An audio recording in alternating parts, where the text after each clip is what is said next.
I have had a great loss in my life that happened within a matter of months ago, and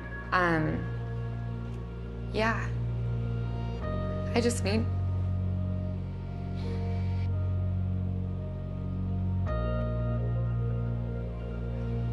It makes me angry that I don't have him anymore.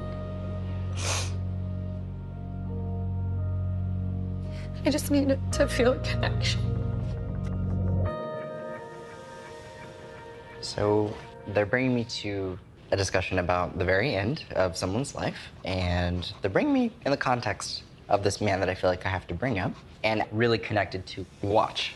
When he comes through, he, for some reason, is having me acknowledge, like, expecting to have more time. I'm not super young when I die, but I'm not super old when I die either. And so there's this kind of feeling of being a little bit kind of closer to the middle. Basically, like, I wasn't ready to go, shouldn't have gone when I went.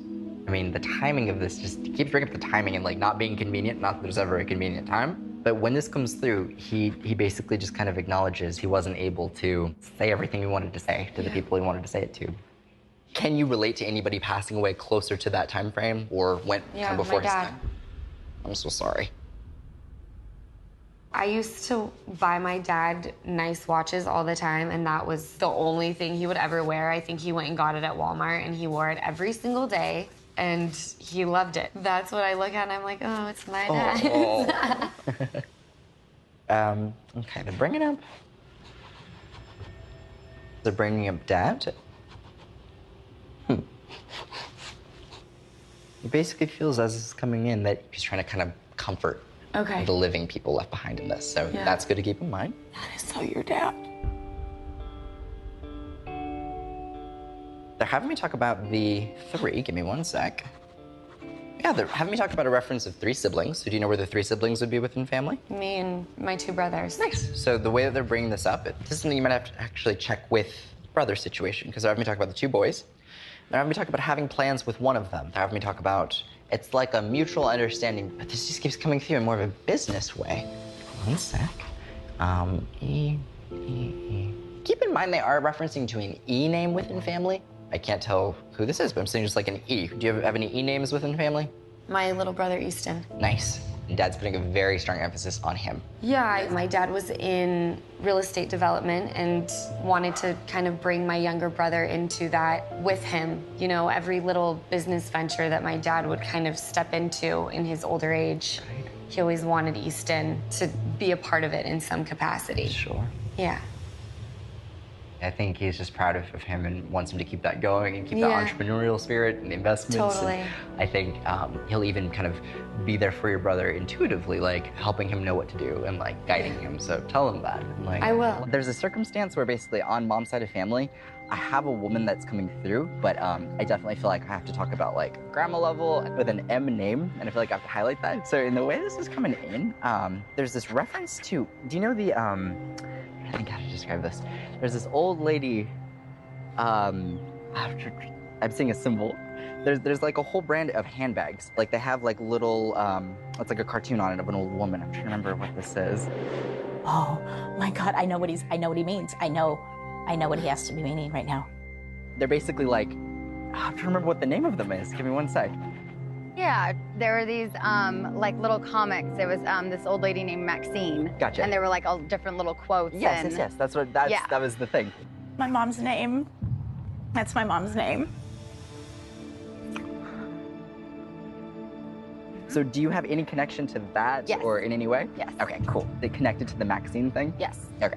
So the reason I need to kind of bring this up is because she's bringing forward this understanding of the decline or the health stuff. But the timing when she actually passed, it's almost kind of like, oh no, that shouldn't have happened when it happened. So it's kind of one of those situations where like, I knew something was wrong with me, I wasn't feeling great, but then this just kind of happened, and there's some feeling of like it being abrupt. Yeah, so that would be my mom's mom. Her name was Maxine. Yes. So right when you said that, I was like, oh my gosh. Gotcha. She had a stroke, and it was very sudden. I saw her that morning, asked her to feed my betta fish for me, and I said, I'll see you tomorrow. And she always just said, you know, I'll see you tomorrow, I'll see you in the morning. And it was just...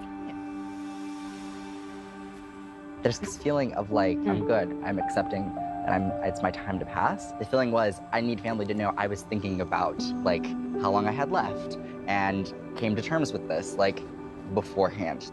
God, I needed that. I needed that.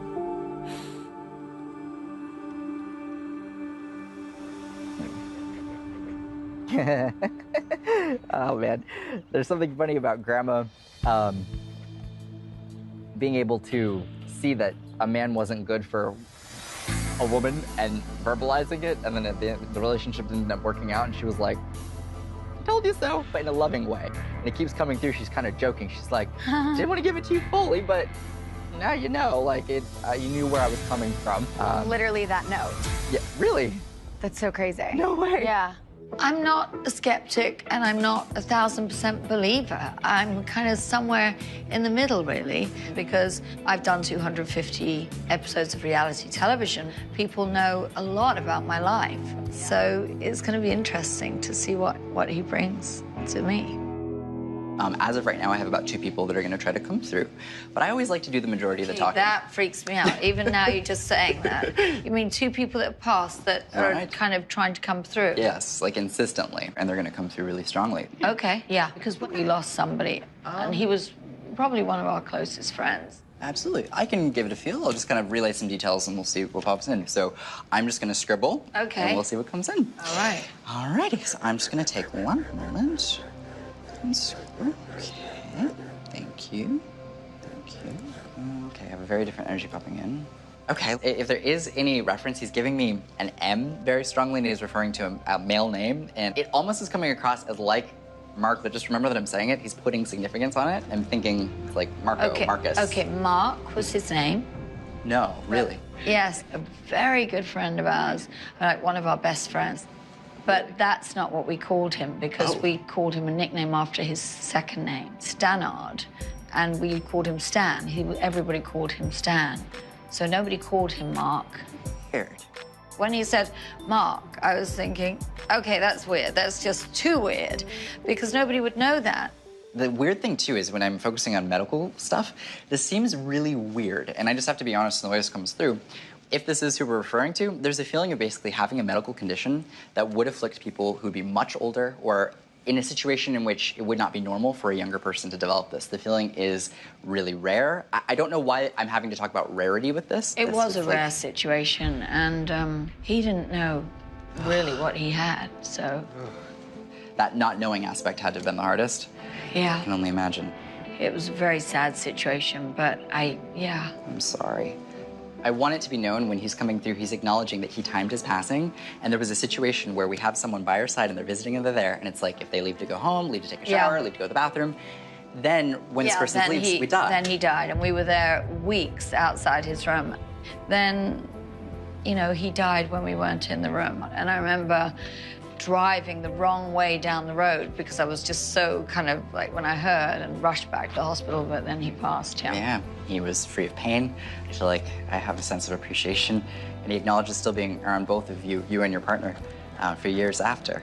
And what an incredible person for battling what he had to go through. I mean, he was just a very lively character, and he used to go horse riding with us, and we built houses with him, and he was just a lot of fun, and he was a great friend. Having me pick up, actually, see that blue fabric? I might hold on to that if you don't mind. Yeah, that usually helps. So I'll just see there.